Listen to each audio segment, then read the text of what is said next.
Хүн болгон л амьдралдаа ямар нэг байдлаар зүрхээ шархлуулж үтсэн байдаг.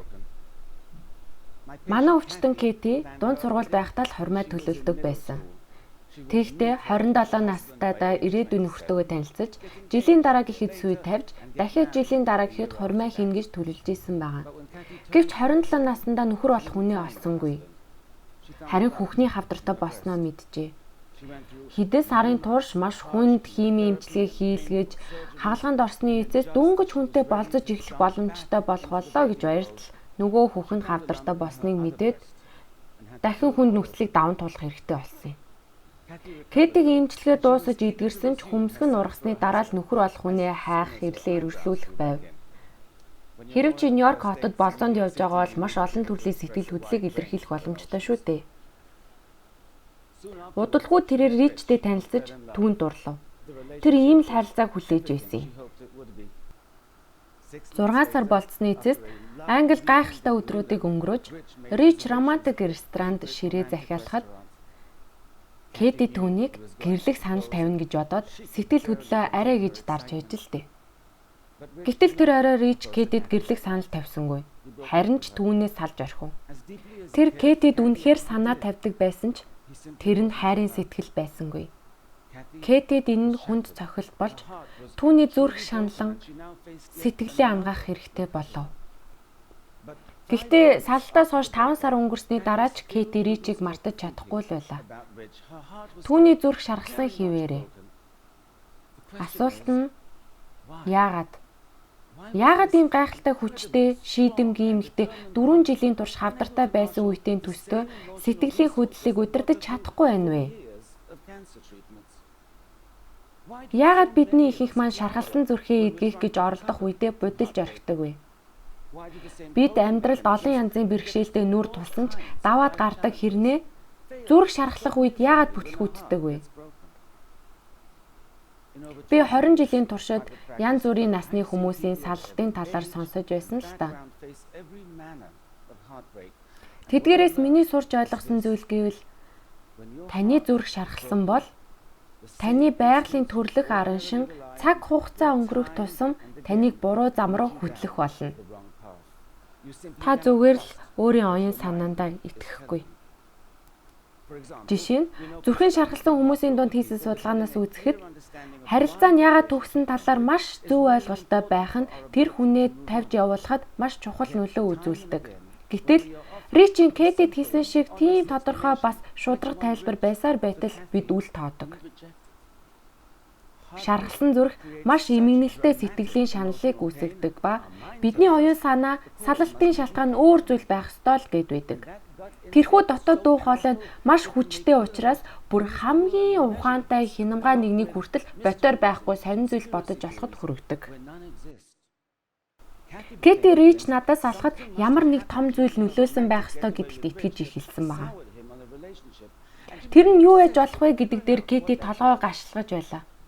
Тэгээд тэр сүүлийн өдрүүдэд болж өнгөрсөн үйл явдлуудыг минут бүрээр нь бодож холбоотой байж магадгүй гэсэн зүйлүүдийг хайсаар л байв. Кэтигийн оюун санаа түүнийг бүр төөрөлдүүлж орхисон. Гэхдээ юу түүнийг олон сарын туршид ийм зүйл бодоход хүргэсэн бэ? Шархсан зүрх нь бидний бодож байгаагаас илүү хортой, эвгүй зүйл юм. Бид нар өөрсдөө муутахыг мэдсээр байгаа хэрнээ л ар араас нь дэмий зүйл бодож олсоор л байдаг. Судалгаанаас үзэхэд хар тамхинд онцсон хүн кокаин, мансууруулах бодис зэргийг хэрэглэхгүй байх үед тархинд тодорхой механизмууд ажиллаж эхэлдэг. Гэтэл хүнээс романтик хайрыг нь авчвал яг л донтогч шиг хайраа нэхэж эхэлдэг. Кэтигээс хайрыг нь авчихсан. Тэгээд тэр Ричтэй байхад авдаг байсан баяр баясгалан байхгүй учраас түүнтэй байсан дурсамжуудаа эргэн санах байдлаар өөрөө ч мэдлгүй түүнтэй донтож эхэлсэн. Түүний зүүн совин түүнийг салалтын шалтгааныг олохыг оролдож байна гэж итгүүлж байсан боловч яг үнэндээ түүний хийж байсан зүйл нь ердөө л донтолтой. Энэ нь шархалсан зүрхийг эмчлэхэд улам хэцүү болгодог. Донцсон хүмүүс өөрсдөө донцсныг мэддэг. Хизээ өөрсдөө хэмжээг хэрэглэх ёстойг мэдэж байдаг. Гэтэл зүрхэн шархалсан хүмүүс тэгдэггүй. Тэгэхээр одоо та бүхэн ойлгож байгаах. Хэрэв таны зүрх шархалсан бол та үүнийг үл тоогоод байж болохгүй. Таны маш их хүсэж байгаа хүсэлтэнд буюу дурсамжаа эргэн санах, түүн рүү захиа бичих, салсан хүнтэйгээ цахим орчин таарч байгаа секунд бүр нь таныг улам донтуулж, сэтгэлийн шарахыг улам сэдрээж, эрүүлчих процессыг тань удаашруулж байдаг гэдгийг мэдэх хэрэгтэй. Шархалсан зүрхийн эмчилнэ гэдэг бол тийм ч сайхан аялал биш ээ. Энэ бол тулаан. Таны шалтгаан бол таны хамгийн хүчтэй зэвсэг. Ямар ч салалтын тайлбар таны сэтгэлийг тайван болгохгүй. Ямар ч тайлбар таны сэтгэлийн өвчтийг эдгэхгүй. Тиймээс юу ч битгий ирж хаа, юу ч битгий хүлээ. Зүгээр л бодит зүйлийг байгаагаар нь хүлээн зөвшөөр. Тэгээд энэ асуултанд цэг тавь. Яагад гэвэл донтолтоос гарахын тулд үүнийг хязгаарлах нь зөв. Мөн та дараах зүйлүүдийг хэрэгжүүлэх хэрэгтэй. Тэр хүнээ сэтгэл зүрхнээсээ тавьж явуулах хүсэлтэй байх. Энэ харилцаа дууссан гэдгийг өөртөө хүлээн зөвшөөрөх. Ингэхгүй л бол таны оюун санаа итгэл найдвараар тэжээгдэж таныг араас тань татаж байх болно. Таны зүрх шархалсан үед итгэл найдвар маш том садаа болдог. Өөрөөр хэлбэл шархалсан зүрх таныг удирдах байна. Бид нар эмчлэгдэхийн тулд хийх ёстой зүйлүүдээсээ бүр шаал эсрэг зүйлүүдийг хийдэг. Бидэнд хамгийн түгээмэл байдаг хандлага бол бидний зүрхийг шархлуулсан хүнийг сайн нэгэн болгож төсөөлдөг. Бид тэр хүнийхээ нэмсэглийг бодож бидэнд ямар сайхан мэдрэмж төрүүлж байсныг, уул руу хамтдаа гарсныгаа, одын дор жаргалтай байсныгаа дурсахад цагаа зарцуулсаар л байдаг. Энэ бүхэн бидний шаналлыг улам л нэмэгдүүлдгийг бид мэддэг. Гэсэн ч бидний оюун санаа эдгээр зүйлийг бидэнд дахин сануулж, яг л хүчээр нэг хүүгийн дууны листийг дахин сонсоод байгаа мэт байдаг.